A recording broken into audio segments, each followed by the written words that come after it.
ஆத்ம சமர்ப்பணம். ஓம் ஸ்வரூப நிரூபண ஹேலவே ஸ்ரீகுரவே நம. தனுசு ராசிக்கான ஆனி மாத கோச்சார கிரக நகர்வுகளின் அடிப்படையில் ஆய்வு செய்து பார்க்கும் பொழுது உங்கள் ராசிநாதனாகிய, அதாவது உங்கள் ஜென்மநாதனும் 4 கூடைய சுகஸ்தானாதிபதி மீனத்தின் அதிபதியுமான குரு பகவான் உங்கள் ராசிக்கு சப்தமம் ஸ்தானம் என்று சொல்லக்கூடிய 7ஆம் இடத்தில் நின்று யோக பலனை தருகிறார். அவர் சப்தம பார்வையாக உங்கள் ராசியை, அவருடைய வீட்டை அவரை பார்ப்பது மட்டுமல்லாமல் உங்களுக்கு நிறைய யோக பலன்களை அள்ளித்தரப்போகிறார் இந்த ஓராண்டு காலத்தில். அதில் இந்த ஆனி மாதத்தில் பார்த்திங்கன்னா உங்களுக்கு மனக்கவலை மாறும், மகிழ்ச்சியான ஒரு சூழ்நிலை ஏற்படும், உங்களுடைய பிறவி இயல்பு பளிச்சிடும். அதாவது உங்களுடைய குணநலன், பிறவி இயல்பு என்று சொல்லுவாங்க இல்லையா, இயற்கையாகவே சிலருக்கு சில குணநலன்கள் உண்டு, பிறவியிலேயே சில நல்ல குணங்களும் இருக்க செய்யும். அந்த குணங்கள் அனைவரும் திரும்பி பார்க்கக்கூடிய வகையிலே பளிச்சிடக்கூடிய யோக பலனை தரும். உங்கள் ராசிக்கு 3ஆம் இடத்திலே சனி மற்றும் ராகு இணைவு பெற்று நிற்கிறது. அதாவது இந்த 3ஆம் இடம் சனிக்கும் ராகுக்கும் உபஜயஸ்தானம் என்று சொல்லக்கூடிய இடம். அப்போ நல்ல யோக பலன்களை தருவார். இந்த 3ஆம் இடம்ங்கிறது வெற்றி ஸ்தானம். எடுத்த காரியங்கள், எடுத்த முயற்சிகள் அனைத்திலுமே வெற்றி கிடைக்கக்கூடிய ஒரு அமைப்பு. வேலையாட்கள் உங்களுக்கு ரொம்ப விசுவாசமான வேலையாட்கள் கிடைப்பார்கள்.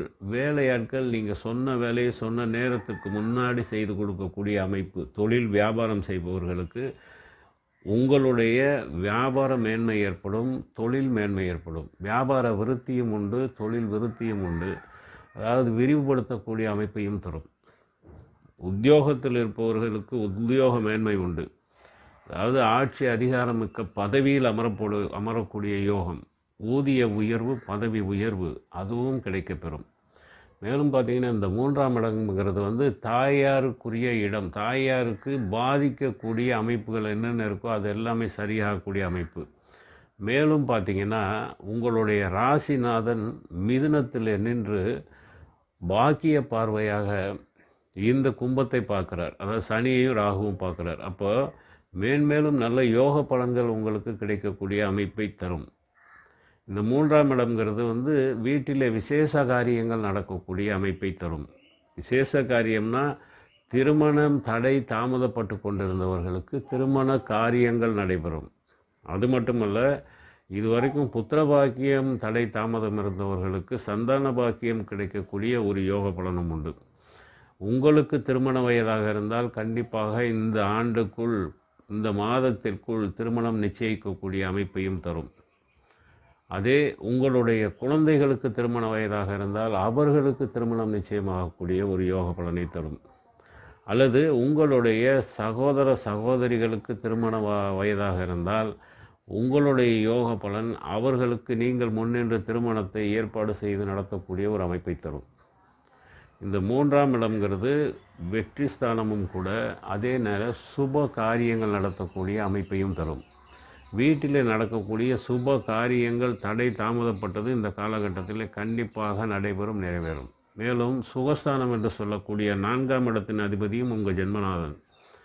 அப்போ சுகத்திற்கு குறைவு இருக்காது, வியாபாரம் சிறக்கும். மேலும் பார்த்திங்கன்னா வீடு, மனை, வண்டி, வாகன யோகம் உண்டு.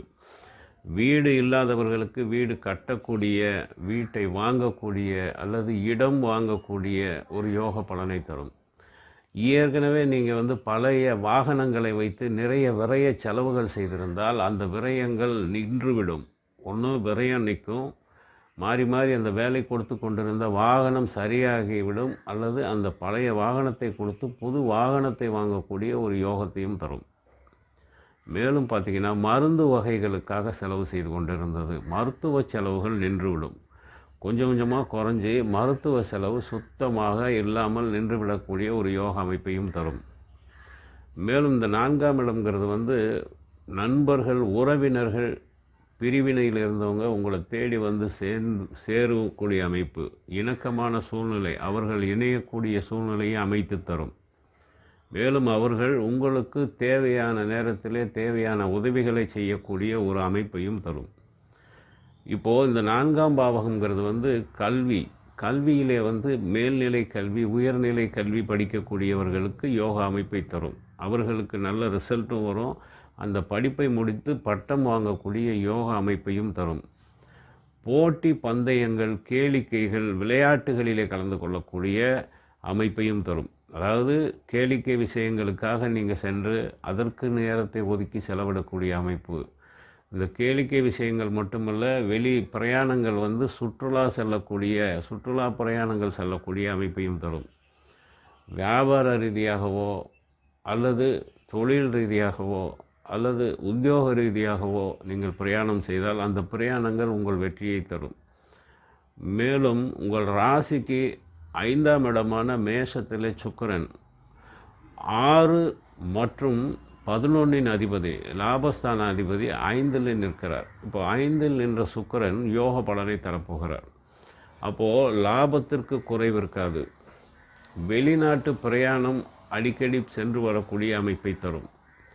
பூர்வீக சொத்துக்கள், பூர்வீக வர வேண்டிய பண வரவு அல்லது சொத்துக்களில் பிரச்சனை இருந்தவர்களுக்கு அந்த பண வரவு பிரச்சனைகள், சொத்துக்கள் எல்லாமே உங்களுக்கு சாதகமாக மாறி உங்கள் கையில் கிடைக்கக்கூடிய அமைப்பையும் தரும். இந்த 5லே சுக்கிரன் இருப்பது பெண்களால் உங்களுக்கு வரவை அதிகரித்து தரும். பெண்களினுடைய ஆதரவு பெருகும். பெண்களுக்கு நீங்கள் ஆதரவு அளிப்பதும் அவர்களால் உங்களுக்கு மேன்மை கிடைப்பதும் போன்ற நல்ல யோக பலனை காட்டுகிறது. இந்த 2வது மனைவி உள்ளவர்களுக்கு இந்த காலகட்டத்திலே அதுவும் நல்ல யோக பலனை தரும். உங்களை பொறுத்த அளவுக்கு இந்த காலகட்டத்திலே, இந்த மாதத்திலே லாபத்திற்கு குறைவு இருக்காது, தன வரவுக்கும் குறைவு இருக்காது. காரணம் என்னன்னு கேட்டிங்கன்னா, 2 குடையவன் 3ஆம் இடத்துல ஆட்சி மூலத்திரிகோண பலத்துடன் நிற்பது ஒன்று, அதாவது சனி பகவான். அதே நேரத்தில் ராகுவுடன் இணைந்து நிற்பதாலும் தனவரவு, லாபம், செல்வச் சேர்க்கை, ஆடை ஆபரணம், தங்கம், நவரத்னம் போன்ற சேர்க்கைகள் ஏற்படக்கூடிய யோக பலன் உண்டு.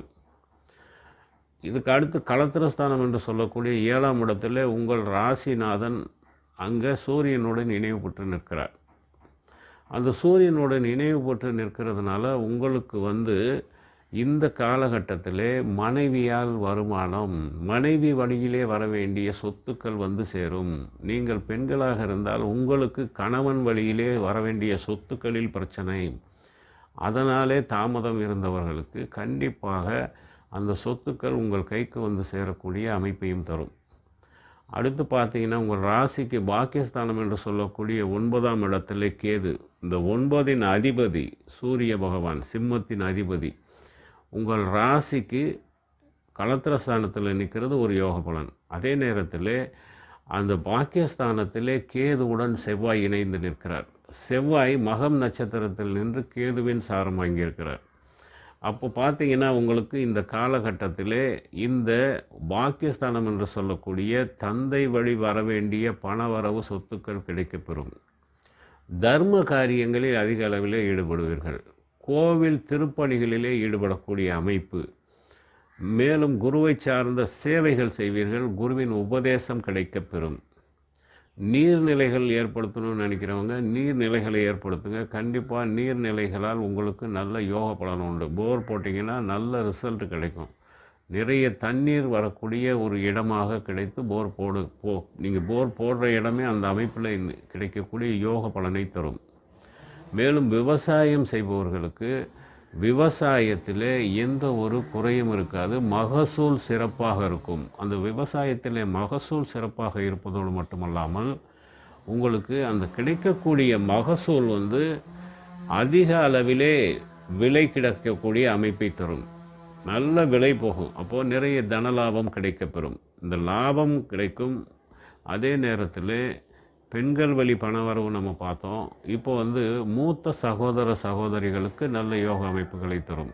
மூத்த சகோதர சகோதரிகளால் உங்களுக்கு தேவையான உதவிகள் கிடைக்கும். அவர்களுக்கும் நல்ல முன்னேற்றமான பலன் கிடைக்கும். அதே நேரத்தில் இளைய சகோதர சகோதரிகளுக்கும் நல்ல யோக பலன் உண்டு. ஏன்னா உங்கள் ராசிக்கு 3ஆம் இடத்துல ராகு சனி இருப்பதால் இளைய சகோதர சகோதரிகளுக்கும் நல்ல யோக பலனை தரக்கூடிய அமைப்பை தரும்.